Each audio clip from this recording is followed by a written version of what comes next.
What is up, Packers fans? This is Joey and Big P here at Underage Packers here today to talk about why Matt LaFleur should be Coach of the Year for the 2021 NFL season. He's on pace where it's possible for him to have his third straight season with 13 wins, as he is 9-3 through week 12 weeks here so far. He's coming off a really strong game against the Los Angeles Rams, who he was hired from after being their quarterback's coach. Helped a lot on that offense with Sean McVay in his rookie season. Or I probably shouldn't be throwing out statistics or information that I'm not completely sure of. I know seems something like you do. I'm pretty sure he was the quarterback's coach, though. Yeah. Was that? And then Zachary Taylor got promoted that following year, but then Matt went to the Titans a year or two later to be their offense coordinator. That doesn't matter. He's with the Rams. He beat them. It's all cool. We're here today to talk about the Coach of the Year award, the nonsense it has become, and basically throw out Matt LaFleur's resume, because I'm sure the AP who votes on this will be watching our video here today. That would be cool, though, if like the people that vote, or like the NFL had, instead of like people like Pete Doherty, how he does his Hall of Fame submission, if they had fans just like from YouTube submit videos. Like they chose different podcasts around the YouTubes, the internet, to choose like, okay, we're going to choose one podcast from every team gets to make their argument for their team's MVP. That would be fun. Man, Jamal Williams would have a lot of statistics if it came down to that. It would. I'll tell you that much. That would be fun if we I'm trying to think, if the Packers, who would be chosen outside of us, obviously, like to make the argument for, let's say, Aaron Rodgers to win MVP, like what podcast? I personally would probably say Andy Herman. I'd say Tom Grassi for some reason. I feel like they would go to him. I don't know why. Maybe for some entertaining promo, but yeah. And I'm sure he has good statistics, but no offense to Tom, I just think Andy does a really good job at presenting the facts. Yeah. Now today, let's get back to our topic here. Matt LaFleur, rewind our brains here. So, firstly, I wanted to talk about what the Coach of the Year award has become, and what it has become accepted as kind of being, what people think of it as because of the past winners. So last year's winner would have been, was it Kevin Stefanski with the Cleveland Browns? He's Minnesota Vikings offensive coordinator before that, and he brought glory back to Cleveland, getting them to the playoffs for the first time in 80 years since Jim Brown played for them. And basically, so Kevin got that, and it was his rookie season. Great job by Kevin. But Matt LaFleur should have been in the running there. And when you looked at the voting, I don't think Matt was in the top 5. He definitely was not where he should have been. And after Stefanski in the voting, there was a handful of other coaches. I'm sure Cliff Kingsbury was there, a handful of other rookie coaches that did good. And this has kind of become what people expect all the time now with the Coach of the Year award. They expect either a rookie head coach who does really good, a head coach returning, and doing good. And very few cases you see veteran head coaches winning that award. And the most recent two I can think of would be John Harbaugh and Bill Belichick. So, and then I think maybe Sean Payton won it a few years back as well. But like I said, very rarely you see veteran head coaches winning this. But Matt LaFleur isn't a veteran head coach. And I see a lot of people now just thinking like that is what it is, that like that the Coach of the Year award should be that. And I like when I saw PFF posted, should Matt LaFleur win Coach of the Year? And obviously most of the replies were like, well, he has Aaron Rodgers, which is a stupid argument, which we'll get to later.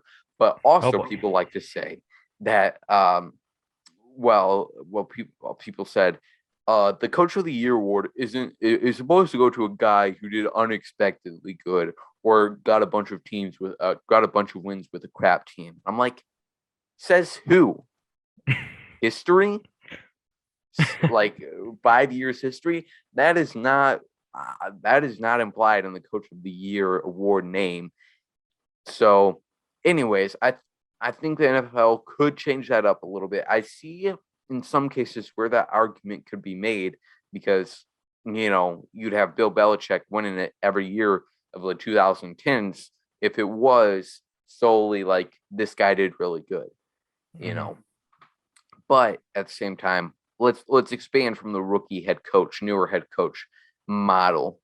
I mean, Matt Nagy won it, for crying out He loud. did. So that should just tell you what it means to the NFL. Whoever votes on it, I don't know who votes on it, but that just shows you how faulty it is that a coach like yes. Matt Nagy, all because he has a good year his first year with really good defense and Vic Fangio as his defense coordinator, that they give him the award. Mm-hmm. So that's that on my rant about the Coach of the Year award, what it has become. Now, though, let's talk about Aaron Rodgers and kind of Matt's leadership in this whole situation this offseason. And then we'll also talk about another move, some other actions he took this offseason. So, Aaron Rodgers, I don't need to give you a recap of the drama. All right. But Matt LaFleur, if you watch his press conference, he handled it very smoothly. And I think he would have been ready to go out there with Jordan Love had Aaron Rodgers not reported on in late July for training camp.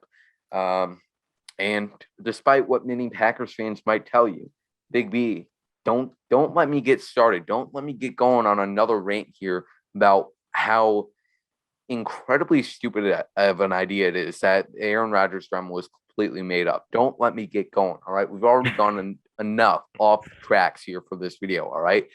Save that for another time. Save that for another time. We got plenty of off season next season when Aaron Rodgers is traded to talk about that. So yes, we'll talk about conspiracy theorists then. But he handles it very smoothly. Great job by Matt LaFleur. And really, you look at this team now, and Jordan Love didn't perform too well against the Chiefs when he had 3 days notice that he would be starting and 1 or 2 practices to get going. But either way, from what we could see from the outside, Matt LaFleur handled the situation at 1265 very, very well. And then also this offseason, he goes through a defensive coordinator hiring process for the first time in his career.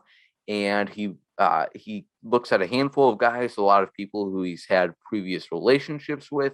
Ejiro Evero from the Rams, Joe Barry from the Rams. He interviews internally with Jerry Gray, the defensive backs coach. Looks at a handful of guys, and he comes down with Joe Barry, who has done a phenomenal job this season so far. And I don't know how much credit you can give for the defense being good to Matt LaFleur, but obviously this is looking like a really great hire from Matt up to this point. Now, let's see here. The biggest storyline of this season for Matt LaFleur and the Packers so far has been the mass amount of injuries they have had to deal with. There is a list somewhere from somebody has of the starters that have missed a game, missed some sort of time for the Packers this year. And you can pretty much go down the line of the starting offense, that desired starting offense, and every single one of them has missed some sort of game. Aaron Rodgers missed a game because of COVID. Now he's dealing with a toe injury. Aaron Jones missed the game against the Vikings with an MCL injury. A.J. Dillon has stayed healthy, luckily. David Bakhtiari has obviously not played at all this year. And then we had Josh Myers, who has missed multiple strains. You had Elton Jenkins, who is now out for the season and also missed his strain earlier in the year where Josh Nijman had to step in. Billy Turner has stayed healthy, though. Robert Tonyan is out for the season. Devontae Adams missed a few games early on. You had Marquez Valdes-Scantling, who was on IR for about 5 weeks there. Alan Lazard was out as well, and he's still dealing with a shoulder injury that has come up. So I don't need to go any further.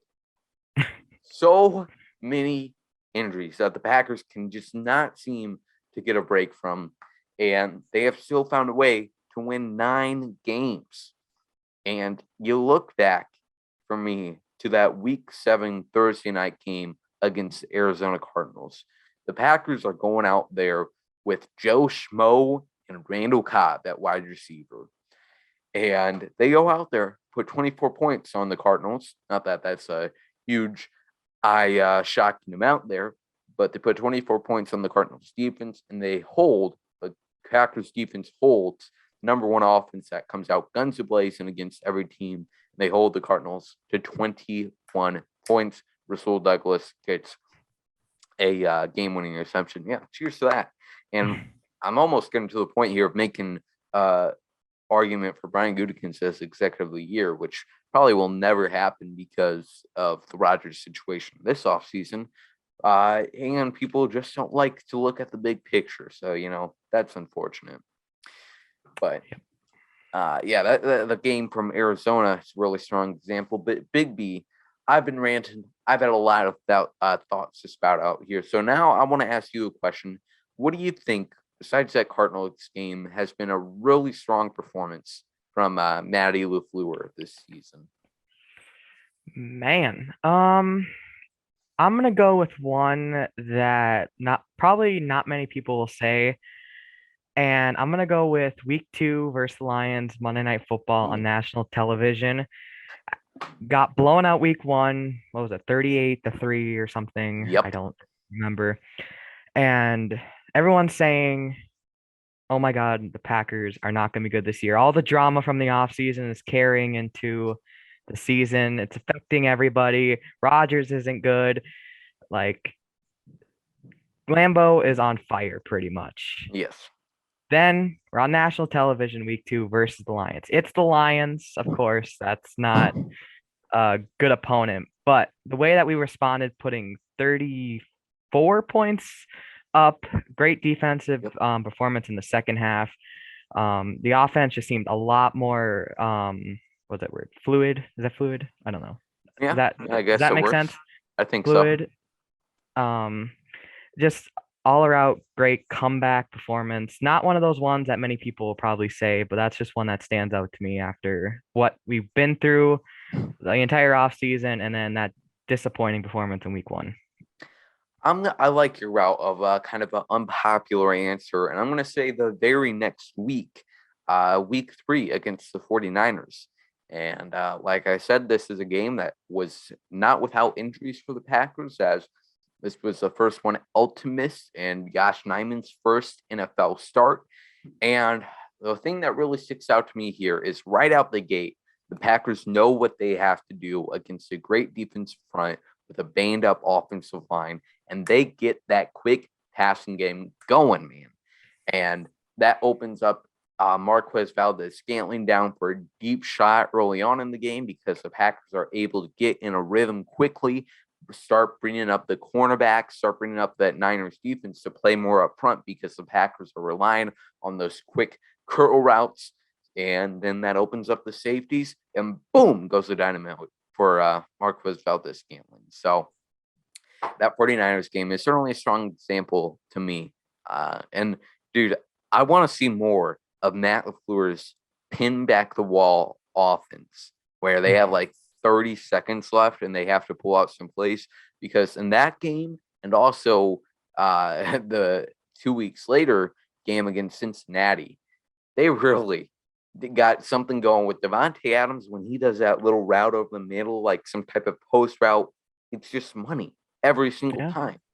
So I don't know if my heart can take it, especially down the stretch here, but it's pretty sexy stuff when there's like under a minute left on the offense. Yeah, I was gonna say that. I don't think I want to see that again. It's a cool play and all, but you don't have to pull that out for a very long time if they don't have to. Let's just have fun with it and do it at the end of the first half. A little 2 minutes. There we go. That'd be fun for everybody. Yes. Other than that, I don't think I have anything else to say. Oh. I almost completely forgot about the Aaron Rodgers argument, because that has been the thing that has kind of been a cloud over Matty's career here, at least from public perception, on denying him any credit whatsoever, because he has MVP quarterback, obviously. But people love to give Bill Belichick credit all the time. They love to give Andy Reid credit all the time. But Matt LaFleur, a rookie head coach, who cares about him? And, he didn't only take a team that had went 6-9-1 the previous season to 13-3 from the help of Brian Gutekunst, but he also didn't only bring Aaron Rodgers from his worst season statistically and objectively, to MVP form in just 2 years. So, Matt LaFleur, why give him any credit? Yeah. We'll see. Hopefully people come around eventually, and hopefully Matt is lifting up 2 trophies here in January and February. Actually 3, because we got to include the George House Trophy in there as well. Oh, yep, of course. And thank God George Hallis helped out the Packers, or else I'd be boycotting that name, which would be hard to do because he was pretty instrumental in the NFL as a whole too. Let's end it off here before we start talking about the cream 30 bricks in Milwaukee like Corey Benke does. We're going to end it off here. Thanks for watching. Let us know your thoughts on Matt LaFleur and his pitch for Coach of the Year. Follow us on all the social medias. Big B, any inspiring words you want to throw out there? Matt LaFleur, Coach of the Year. It's going to happen. Might not happen, but it's going to happen eventually. And go Pack Go. Go Pack Go. We'll talk to you later.